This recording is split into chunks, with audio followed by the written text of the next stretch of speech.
about a very important subject that doesn't get a lot of attention. We are joined by two fabulous guests. We have Jennifer Parente. She's a Straight Spouse Support Network Ottawa chapter organizer. Welcome to the show. It's great to have you here, Jennifer. We're also joined by Catherine Corey, program manager at Recovery Academy. Welcome back, Catherine. Great to see you as well. Thank you. Jennifer, first of all, thank you so much for joining us because you're going to share with our viewers a very personal story. Explain your story to viewers. Well, like you said, I'm a Straight Spouse Support Network facilitator in Ottawa, and that comes from my own experience of being a straight spouse.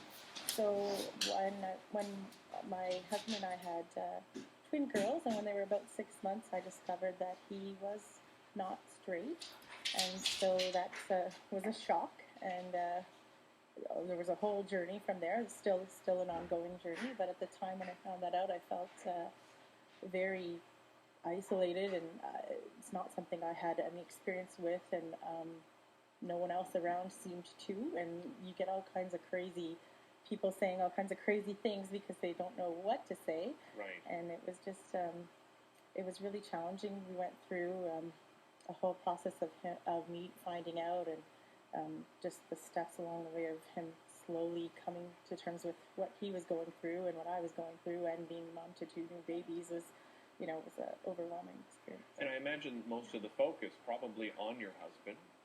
So therein lies some of the isolation. And then when you looked around, I guess you didn't see any resources for yourself personally. Yeah, that's exactly it. I mean, the first 6 months of it was all just, even as myself, I didn't even kind of focus on myself at first. I was just like, finding him help, connecting him with a lot of the great organizations here in Ottawa for the LGBTQ community, and doing all of that. And then once I knew he was in a safe space, then I was like, well, what about me? Yeah. Well, it's the classic thing that women do, right? Especially for your spouse. You want to help, you want to be there, support them, and then you get left at the bottom of the list of who actually gets the support. So what is it that you bring to the table for this situation?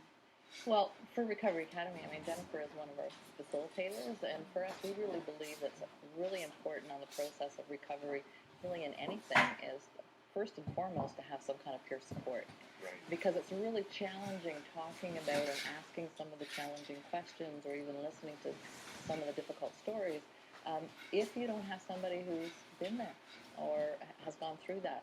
So I'm very supportive of Jennifer starting the support group, because we do know that there's other spouses out there who are challenged with, and I would say there's a little bit of a political thing. Yeah. We want to be able to support people in their quest for their own gender identity, but we also want to support people who are struggling with the overwhelm or the loss or the pain that goes along with challenges in relationships. And whether or not it's because your spouse is struggling with something like that, or with Recovery Academy, we work with mental illness and addiction, so family members or friends who are dealing with that as well.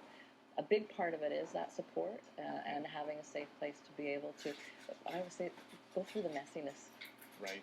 Yeah, because you have the basic tools that can help people in any situation. Had this been the first times you've seen a situation that Jennifer would approach you, or had you seen this situation before in your experience?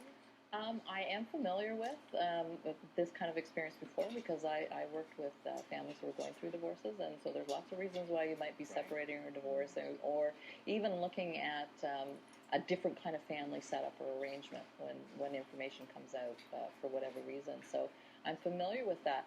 When Jennifer came forward with that, it was amazing how many people then shared with me, I know somebody who has had a similar experience, and they didn't really have anybody to talk to either, or go through the process.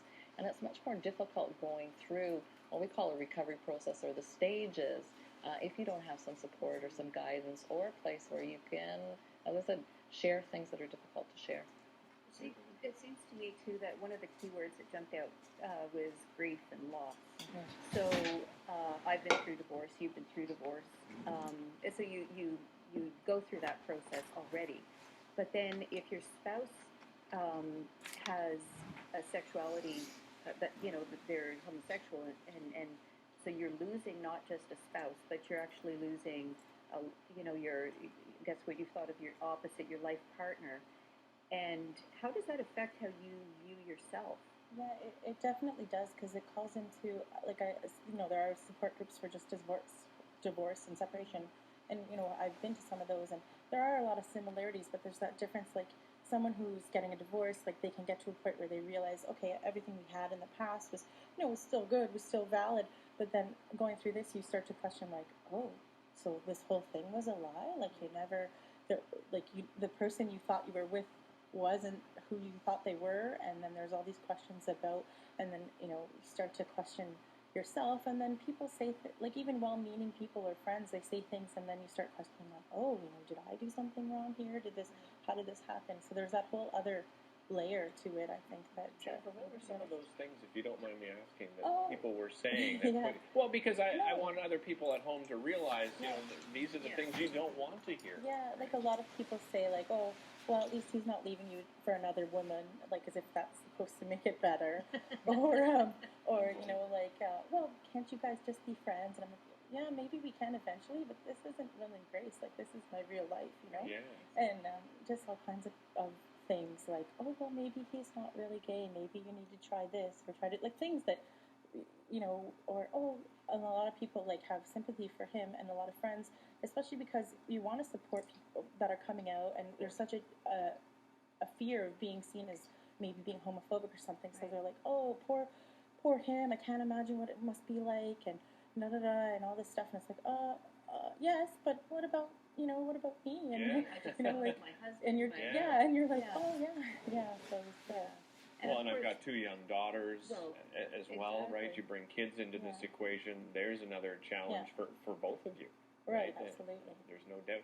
You've had your first meeting Yeah. for the group itself, and your plans are to do monthly meetings, right, Jen? Yeah, our intention initially is to do monthly, but I think as the group grows, we're at the stage right now where it's just important to get the word out, because it's not the type of thing that people talk about every day. So we want people to know that if you are a straight spouse or know a straight spouse, it's okay to have that voice and to come forward. And even working with the LGBT community, because some of those other groups of people coming out, they're going to be the people who know the straight spouses, and Right. it's like we can be allies and we can work together. That's what I think Catherine and I would both love to see is that connection. That we. How do people get in touch if they'd like to? Well, there's a 1-800 number that we've set up, which I think you guys have. I don't We know. do. We brought it up on Yeah. screen. Absolutely. And there's also the straightspouse.org or recoveryacademy.ca. Those are the websites. Yeah. Thank you so much for coming and Oh, sharing, thanks for having Jennifer. me. Really appreciate it. Catherine, thank you very much as well. Your organization helps so many people in the community. It's great to have you here as well. Thank you. Don't go away. We'll be back. Jeanette, you.